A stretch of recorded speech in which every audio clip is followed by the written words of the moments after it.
Hello friends, आइए आज आप लोग मिलाइए फर्स्ट सिटिंग साइंस का आंसर की। ये आपका जो सेट है वो ई है और आपका सेट कुछ और भी हो सकता है, तो आपकी प्रश्न यही रहेंगे, बस आगे पीछे रहेंगे। आप लोग जो है अपने हिसाब से इसको मिलाइएगा।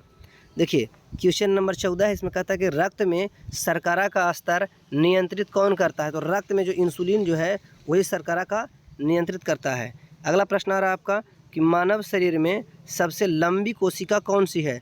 तो मानव शरीर में जो है सबसे लंबी कोशिका ये हो जाएगा आपका, इसका हो जाएगा तंत्रिका कोशिका। सबसे लंबी कोशिका कौन होती है? तंत्रिका कोशिका। अगला प्रश्न है आपका, मुख गुहा में आहार का कौन सा भाग पाचन होता है। देखिए मुख गुहा में जो आहार का जो भाग है वो कार्बोहाइड्रेट का पाचन होता है। किसका होता है? कार्बोहाइड्रेट का।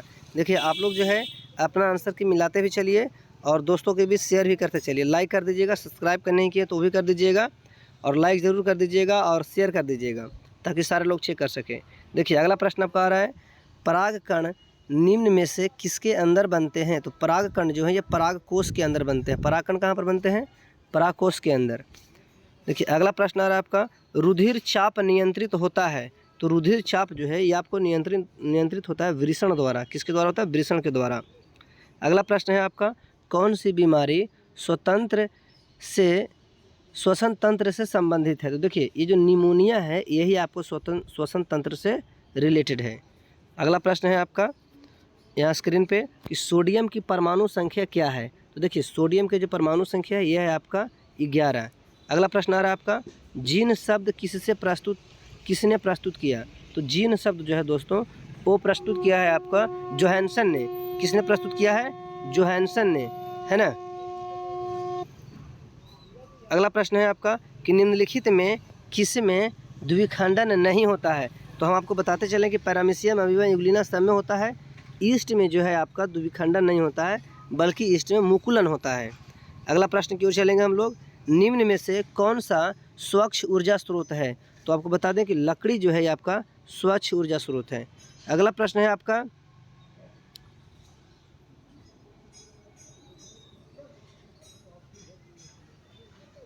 हमारा शरीर का पीएच परास कितने के बीच काम करता है। तो हमारा शरीर का जो पीएच परास है वो काम करता है 7 से 7.8 के बीच।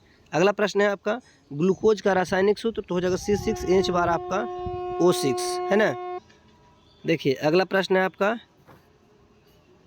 वेल्डिंग में किस गैस का उपयोग होता है। तो वेल्डिंग में जो है आपका एथीन गैस का उपयोग होता है, एथीन गैस का।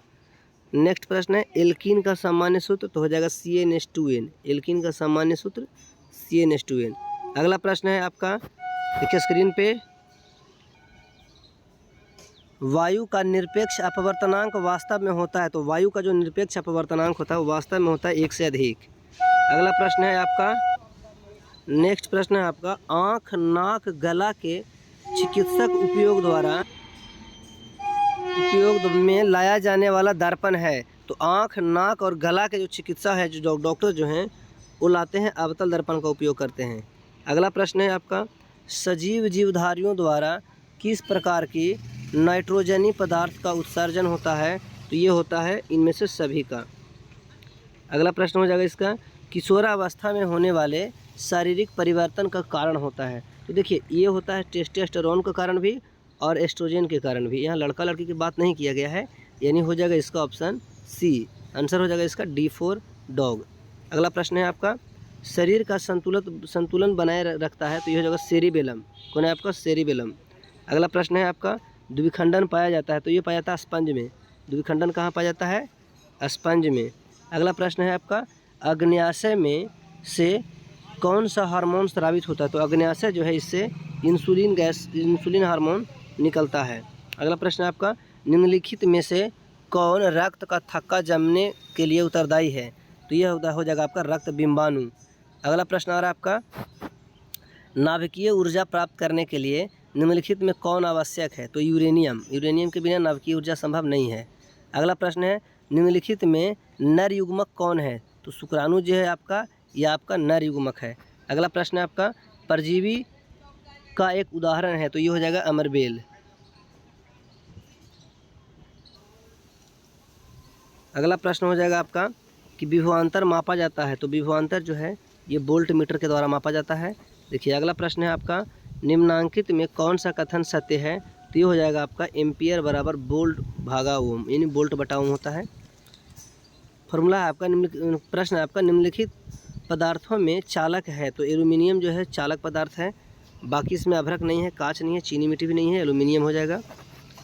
अगला प्रश्न हो जाएगा आपका, देखिए अगला जो प्रश्न है इसको भी छोड़ दीजिए आप लोग, कमेंट में जवाब दीजिएगा इसका। अगला प्रश्न, निम्नांकित में कौन सा पदार्थ, कौन सा पद विद्युत परिपथ में विद्युत शक्ति को निरूपित करता है? तो हो जाएगा I² R है ना। अगला प्रश्न है आपका, उत्तल दर्पण में आवर्धन का महत्तम मान 2 होता है। अगला प्रश्न है आपका, जिब्रेलिन है, तो जिब्रेलिन एक पादप हार्मोन है। अगला प्रश्न है आपका, पत्तियों का मुरझाना किस पादप हार्मोन के कारण होता है? तो ये एब्सिसिक अम्ल के कारण मुरझा जाते हैं पत्तियाँ। अगला प्रश्न है, प्रतिरोधकों के एक संयोजन में से एक प्रतिरोधक हटा लेने पर कुल प्रतिरोध बढ़ जाता है, यह संयोजन किस क्रम में? देखिए एगो हटा लीजिएगा तब पर भी बढ़ जाएगा, तो ये समांतर क्रम में होगा। अगला प्रश्न हो जाएगा आपका, ग्रहणी भाग है, ग्रहणी, जेजुनम, विलियम, ये तीनों जो भाग है आपका छोटी आंत का भाग है। अगला है, मनुष्य में नासिका छिद्र, लैरिंक्स, ट्रैकिया, फेफड़ा, ये सारे के सारे श्वसन तंत्र से रिलेटेड हैं। अगला प्रश्न है, पादप में जाइलम उत्तरदायी है, जैसे जाइलम, जैसे जल संवहन के लिए। अगला प्रश्न है आपका, लैटेक्स पाया जाता है, तो ये कनेर के पौधे में। अगला है, एंड्रोजेंस जो है स्रावित होता है, तो ये अंडाशय से स्रावित होता है। अगला प्रश्न है आपका, वर्तिका भाग है जायांग का, वर्तिका किसका भाग है? जायांग का। अगला प्रश्न है, सजीव जीवधारियों द्वारा किस प्रकार की नाइट्रोजनी पदार्थ का उत्सर्जन होता है? इनमें से सभी का। देखिए नेक्स्ट प्रश्न आ रहा है आपका, ये क्वेश्चन जो रिपीटेड भी है आपका, इसका आंसर ये हो जाएगा डी। अगला प्रश्न है, शरीर का संतुलन बनाए रखता सेरिबेलम, ये रिपीटेड हो गया। नेक्स्ट देखिए, जैसे आप लोगों ने क्वेश्चन भेजे हैं हमने उसे आंसर बनाने का प्रयास किया है। द्विखंडन पाया जाता है, तो ये स्पंज में पाया जाता है।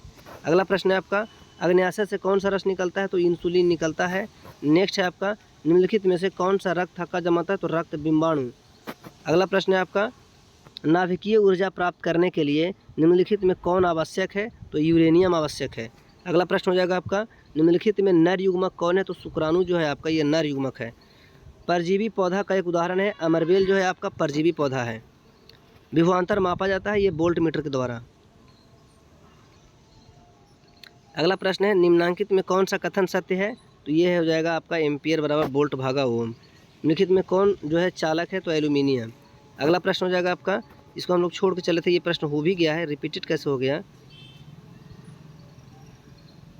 नेक्स्ट है, ग्रहणी भाग है छोटी आंत का, जिजुनम का, इलियम का, लैरेक्स कनेर में पाया जाता है, ये हो ही गया है। जायांग का ये हो ही गया। देखिए ये क्वेश्चन पता नहीं आप लोग कैसे भेजते हैं, पता ही नहीं चलता, लेकिन फिर भी आंसर जो है इसका हो जाएगा आपका, इसमें उजला हो जाएगा। और नेक्स्ट जो क्वेश्चन आ रहा है आपका कि आणविक सूत्र C2H6 में सहसंयोजक बंधन 7 सहसंयोजक बंधन हो जाएंगे। अगला प्रश्न है आपका, अवतल लेंस द्वारा प्रतिबिंब होता है, ये सीधा होता है। अगला प्रतिबिंब प्रश्न है आपका कि कौन सा अभिक्रिया? तो ये हो जाएगा एकल विस्थापन या विस्थापन अभिक्रिया। अगला प्रश्न है आपका, किसी वस्तु का अवतल दर्पण द्वारा बना प्रतिबिंब आभासी, सीधा तथा वस्तु से बड़ा पाया गया, तो वस्तु की स्थिति कहाँ होनी चाहिए? ये होनी चाहिए आपको दर्पण के ध्रुव और फोकस के बीच। अगला प्रश्न है आपका, प्रकाश की किरण को मोड़ने की क्षमता को क्या कहते हैं? तो इनमें से कोई नहीं होता इसका आंसर। अगला प्रश्न है आपका, निम्नलिखित में कौन लेंस की क्षमता का मात्रक है? तो डायोप्टर जो है लेंस की क्षमता का ये मात्रक है। चलिए आप लोग फटाफट से आंसर मिला लीजिए, फटाफट से आंसर मिला लीजिए और बताइए किन किन बच्चे का कितना सही होगा, कमेंट में जवाब दीजिए। मानव नेत्र में किस प्रकार का लेंस पाया जाता है? तो ये हो जाएगा उत्तल लेंस। अगला प्रश्न आपका, हजामत के लिए किस दर्पण का उपयोग? तो ये हो जाएगा अवतल दर्पण। नेक्स्ट प्रश्न आ रहा है आपके बीच में, ये रहा स्क्रीन पर। प्रश्न है, निकट दृष्टि दोष को निम्नलिखित में से किस लेंस के द्वारा हटाया जाता है? अवतल लेंस के द्वारा। तो अगला प्रश्न है, नेत्र में प्रवेश करने वाले प्रकाश किरणों का अधिकांश अपवर्तन होता है। तो देखिए इनमें से कोई नहीं हो जाएगा, इसलिए कि ये जो होता है ना अपवर्तन जो होता है ये आपके कॉर्निया के बाहरी हिस्सा से होता है, कॉर्निया के बाहरी परत पर होता है, बाहरी पृष्ठ पर, कॉर्निया के बाहरी पृष्ठ। तो ऑप्शन में तो है नहीं कॉर्निया के बाहरी पृष्ठ, इनमें से कोई नहीं। अगला प्रश्न हो जाएगा आपका, एक विद्युत बल्ब के तंतु का प्रतिरोध 1200 ओम है, यह बल्ब 220 वोल्ट के विद्युत स्रोत से कितनी विद्युत धारा लेगा? तो ये ले लेगा 0.18 एम्पियर। अगला प्रश्न है, एक सेल का विद्युत वाहक बल 1.5 वोल्ट है, 1 कूलम आवेश गुजारने पर कार्य हो जाएगा कितना, 1.5। अगला प्रश्न है आपका, इंद्रधनुष कैसे बनता है, तो जल कण द्वारा श्वेत प्रकाश के वर्ण विक्षेपण के कारण इंद्रधनुष बनता है। अगला प्रश्न और आपका, किस युक्ति में विभक्त वलय दिक् परिवर्तक का काम करता है, तो ये जो होगा आज का विद्युत जनित्र में। किसमें, विद्युत जनित्र में। अगला प्रश्न है आपका, सौर ऊर्जा को सीधे विद्युत ऊर्जा में बदलता है सौर सेल। कौन सा सेल, सौर सेल। नेक्स्ट प्रश्न आ रहा है आपका, फोकस दूरी 20 सेंटीमीटर के अवतल दर्पण की त्रिज्या होती है बड़ी, इसका दुगना यानी 40। बच्चे ने इसका 10 मारा है, गलत जवाब है।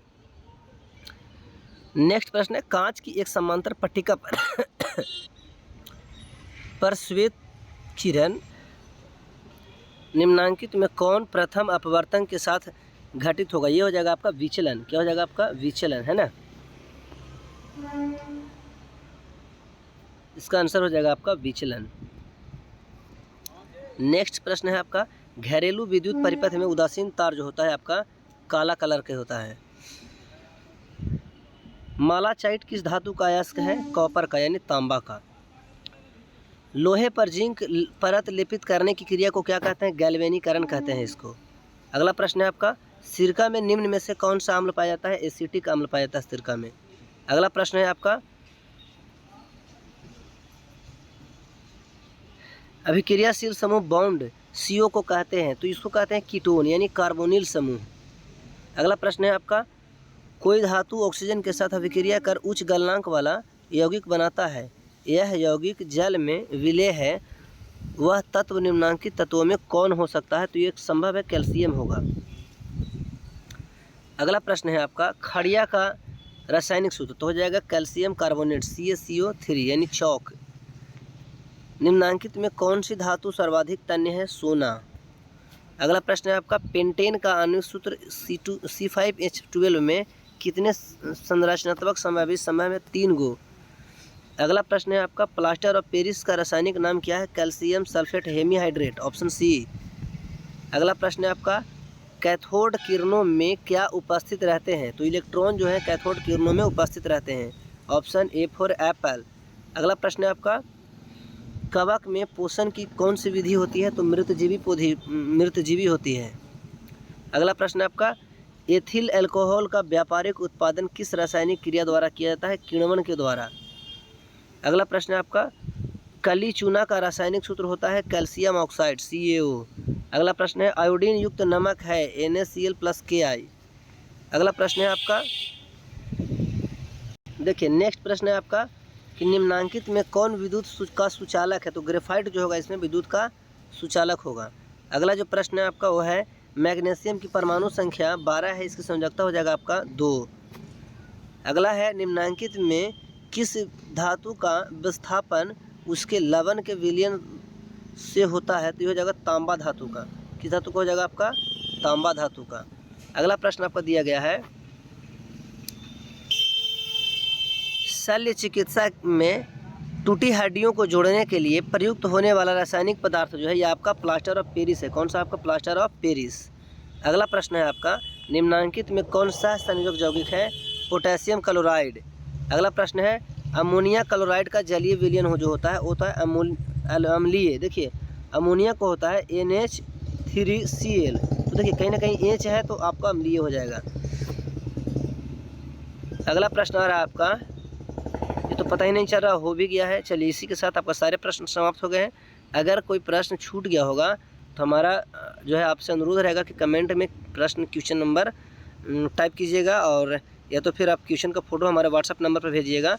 मैं आप व्हाट्सअप नंबर जो है दे रहा हूँ। व्हाट्सअप नंबर मेरा 9199936210।